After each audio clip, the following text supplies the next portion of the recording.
Welcome to the International Money Cafe podcast, the show where we filter out the noise on cross-border taxes, finances, and life in the US. I'm your host, Jen Meefam, certified financial planner, founder and owner of Algon Financial Advisors. And I'm your host, Manasa Nadig, enrolled agent, owner and founder of MN Tax and Business Services. Join us on this journey as we explore the unique challenges faced by inbound, outbound families and businesses on taxes, compliance, and financial planning. Let's get to the show. Welcome to another episode of the International Money Cafe podcast. Today, I'm doing a solo episode. Manasa is not available, and that's all good. The biggest risk to your financial freedom in the US, if you're a foreign national on a work visa, is actually your visa or your immigration status. In today's episode, I'm going to be talking about or addressing how you mitigate this threat. When I start working with a foreign national on a work visa, again, remember work visas are non-immigrant visas.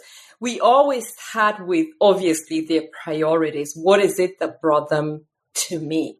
But before we go too far down that priority list, we'll do what I call a complete SWOT analysis. This is where we'll look at the strengths in their plan, their weaknesses, their opportunities, and the threats, anything that could impact that particular plan.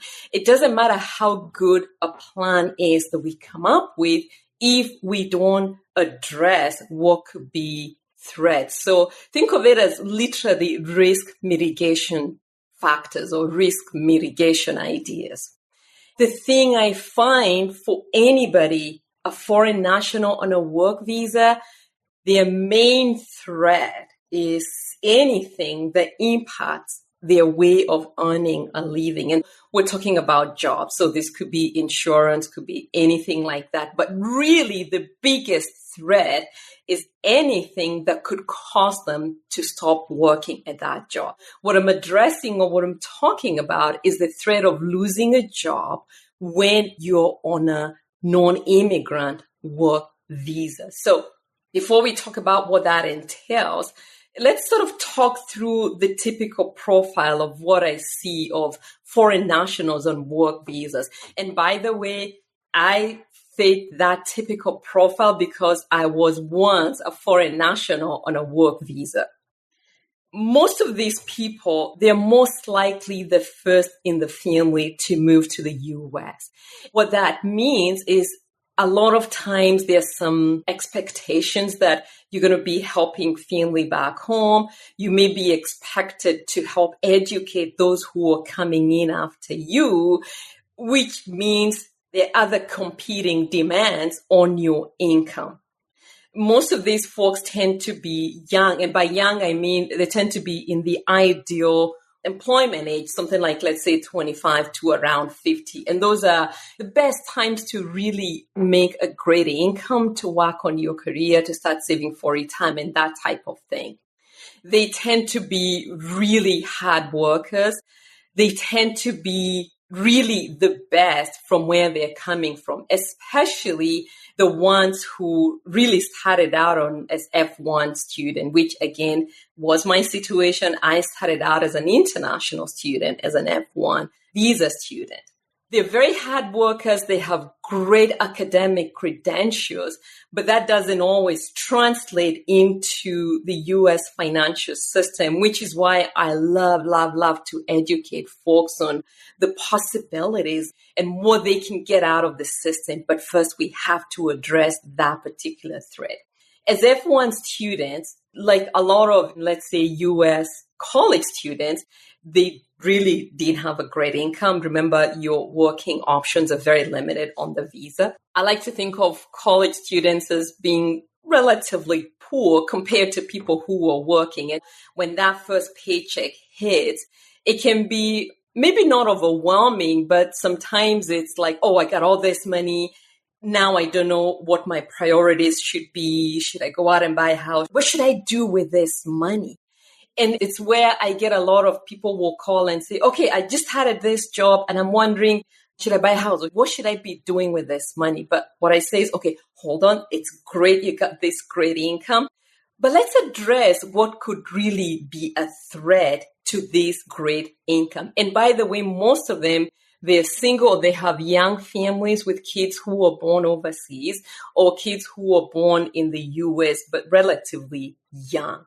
Let's talk about what it means to be laid off when you're on a work visa. The one thing I say to everybody is, in the US, the norm for cutting costs, the first thing a lot of companies will do is lay people off across the board. So I'd like to really explain that this is not personal. It's just a US thing. And it's not really a matter of if it's going to happen, but it's really a matter of when. Because we know it's likely to happen, let's have a plan and be prepared, okay? The first thing you want to be thinking about is when layoffs come, I really would like to be the last person to be kicked out. So what can I do to ensure I'm the last person to be kicked out? And for those who may not be aware of this, the reason why it's so critical, one, that you're hopefully able to stay is when you get laid off on a non-immigrant work visa, you typically have about 60 days to leave the country or find another job on another visa, most likely the same visa that you're on, or for some of them, it could be a different visa. So if, let's say, you were here on a TN visa from Canada or Mexico and you're laid off, then you have to find another job on the TN visa or H-1B. The problem is with the H-1B visa, you have to go through the lottery system. Each visa is a little bit different, but overall, you need to find another job, the equivalent of where you just came from. And the visa options that you can switch to a little bit limited. And by the way, I'm talking about all non-immigrant work visas. So H-1B, H-1B1, O-1, L-1, TN, and the E-3 visa. That's the first thing, okay? When you get laid off, you don't leave the country within 60 days. Your other options are you can switch this to a visitor's visa, so a B1 visa. You can also switch to an F1 visa, so go back to school and become a student. But when you think about it, if your source of income has stopped, unless this is the only option, it's probably going to be really, really tough to go back to school and start spending money that you may not have. And by the way, most international students, most schools will charge you the same as what they charge out-of-state students. So it means your tuition is going to be way higher than the other students around. The plan that we want to put in place, first of all, is one, let's make sure you have an emergency fund. So when we start working together, if you don't have the cash, that's the first thing I'm going to say is we need an emergency fund. And I typically go for 6 to 12 months. I like to be conservative. Again, when you're in the situation where your income stopped and you don't know when you're going to be able to make another income, I want to be safe. One of the things I talk a lot about is this 6 to 12 months needs to include or needs to be enough to have enough money for you to buy return tickets for the whole family if you have to go home because they've said you need to leave. And it's not always when you've been asked to leave. For a lot of us who've been in this situation, we know emergencies come up back home. And you're forced to make a trip you hadn't planned to. So I'm now at an age where my parents are older, things are happening home. So getting that midnight call, as we say, where you need to come home because something's happened to somebody in the family, it's not unusual. And when you go out to buy a ticket at that time, it's probably when the tickets are the most expensive.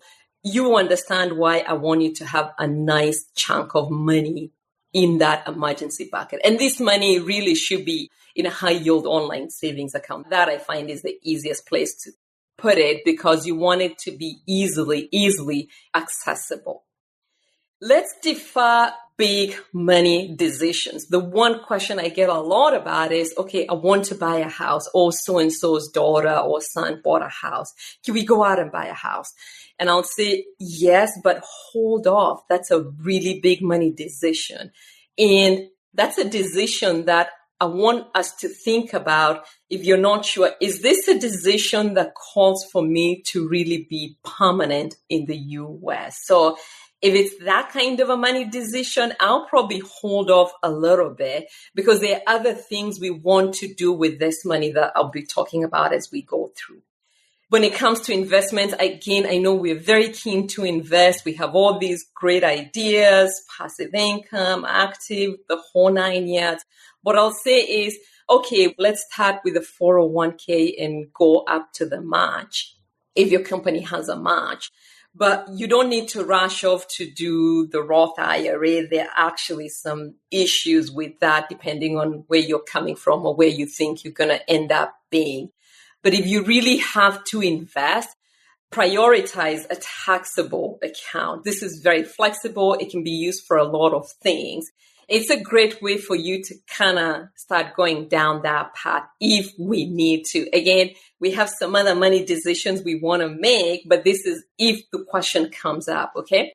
And then it's going to be really, really key that we maintain our tax compliance. So by tax compliance, I'm talking about overseas assets. For example, filing FBARs or reporting overseas assets. If you have accounts overseas that are more than 10K, then you need to do the FBAR.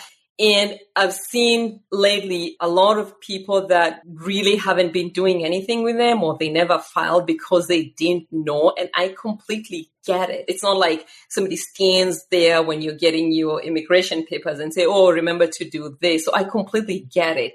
And IRS also gets it, because they've actually provided ways that you can go back and do something called streamlined filing that actually allows you to come into compliance. And you may say to me, why is it important that I'm compliant? The reason why you want to be tax compliant, because when you're getting, let's say, your citizenship or your green card, one of the questions they ask you is, have you been tax compliant? Have you followed all the US tax laws?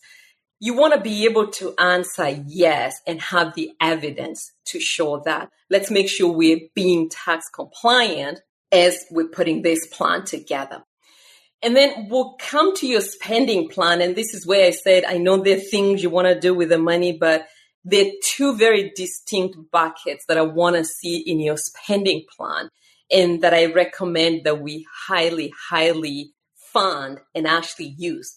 The first bucket is the legal bucket. This legal bucket is every foreign national on a work visa really needs to make sure they have an immigration lawyer in their corner. Companies have their own immigration lawyers that will do all the filing for you. But when you really think about it, that lawyer is working for your company. They're not really working for you. It's important that you have somebody in your corner. And what I suggest to folks is reach out to them, have an initial consultation or conversation. This is money worth spending. So you can talk to them about your situation. They've seen a lot of these type of situations. They may be able to advise you on any, let's say, legal immigration moves that you need to make. Like I said, if you're looking to switch visas, I would never, ever do any of that stuff without taking the guidance of an immigration lawyer. The second bucket that I want to see is what I just call the career advancement bucket. And the overall goal of this bucket is you want to make yourself as attractive as possible to future employers. In other words, how can you set yourself apart from everybody else around you that has the same skill set and does not need to be sponsored on a visa? Let's talk about these a little bit. For those that work in the tech field, you're aware of all the latest technology, whatever the cutting edge technology is. So when I go back to my situation, my first job, I worked as a QA engineer. And what I noticed right away, we used to do all this software testing. I realized we had a whole bunch of databases and they weren't too many people that were interested in doing that. And so I raised my hand and I said, okay, I would really like to learn and teach myself about, I think I started with Oracle. And that actually gave me a position where if anybody needed something to do with the Oracle database, they could reach out to me. And because these were QA databases, it was easy to trash them and rebuild them and that sort of thing. That allowed me to get my next job as a proper database administrator. And from there, I was able to start looking at other databases. So think of the same scenario. I don't know what tech stack you're working with, but right now, I'm sure you know what the latest is. What can you do to ensure that your skill sets, the technical skill sets, are up to par? And if somebody or an employer was looking for somebody with that skill set, they'll be able to say, yes, we want you. You're exactly the kind of employee that we're looking for. The next skill set that we need is what I call soft skills or leadership skills. And we used to joke when I was in tech, one of the requirements that we had for CE was we kind of said, oh, I guess you have to go and get your soft skills in. I'm so glad we actually had those, even though we kind of used to, you know what I mean. These were things like communication, business writing, verbal communication, things like conflict resolution, time management, teamwork, working with people in a cross-cultural setting. I did end up working with a lot of people, for example, let's say from India and other places, working with these outsourced teams. How do you work with those teams? And it's not just the cross-cultural, it's also how do you work with 5 different teams and keep everybody happy and not look like, for example, you're favoring any of them. So different skill set that makes you a complete individual. And what you find is it's possible to have some amazing tech skills, but as we say in quotes, if you don't have the people skills to match it, you won't be as attractive as the next person on the list. This is something you really, really want to work on as much as you can. And one way to do this, and it's sort of tied to this, is you want to learn how to network. And by doing that, join, let's say, professional organizations in your industry. Volunteer, find out what it takes to be a leader in that organization. What are the leadership skills? What are the technical skills that you need to become a leader in that space? Find mentors in this space. Find somebody who's 2, 3, 4 years ahead of you. And this is where it's important for you to learn how to network, because it's not enough to ping somebody on LinkedIn and say, can I pick your brain on something? You need to be thinking more about how can I benefit this person? Yes, I know I want to learn.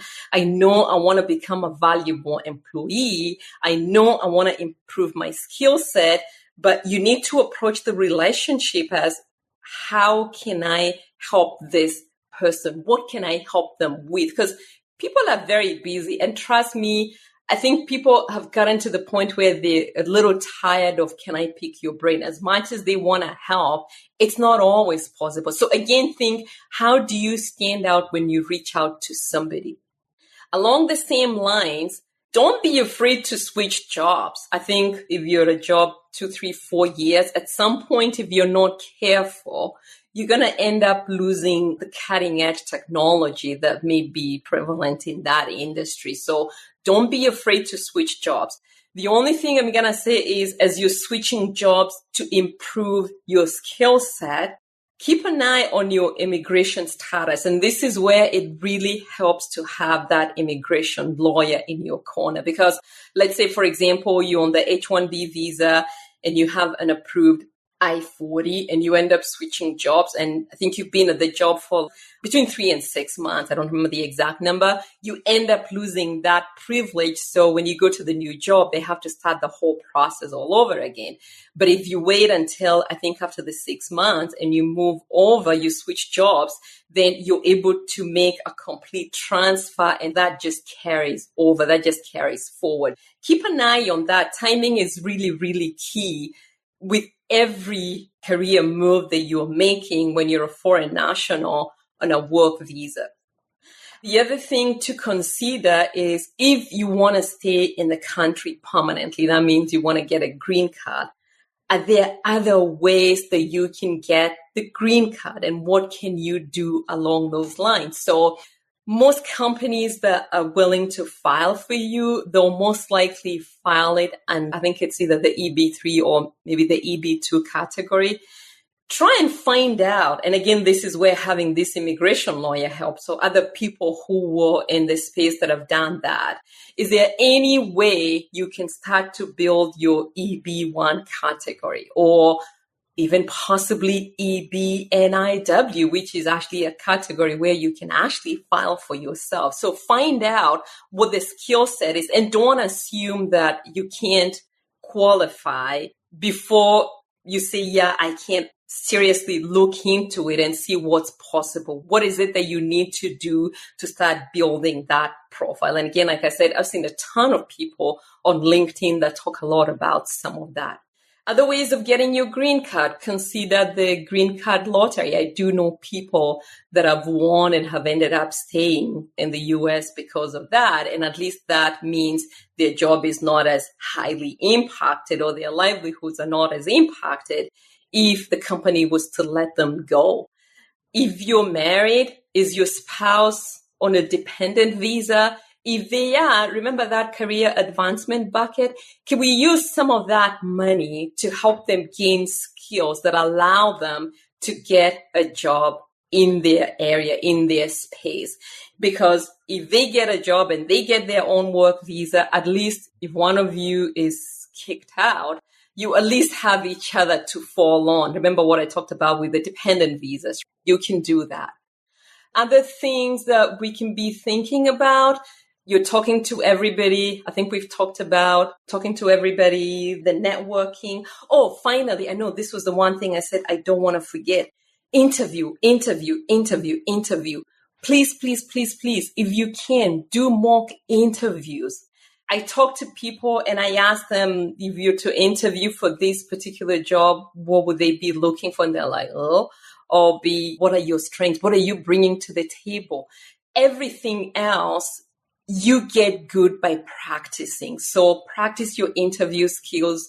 Keep your resume updated. Again, the key thing is to make sure, one, your career is moving upwards. And of course, the good thing about that actually does help you make more money.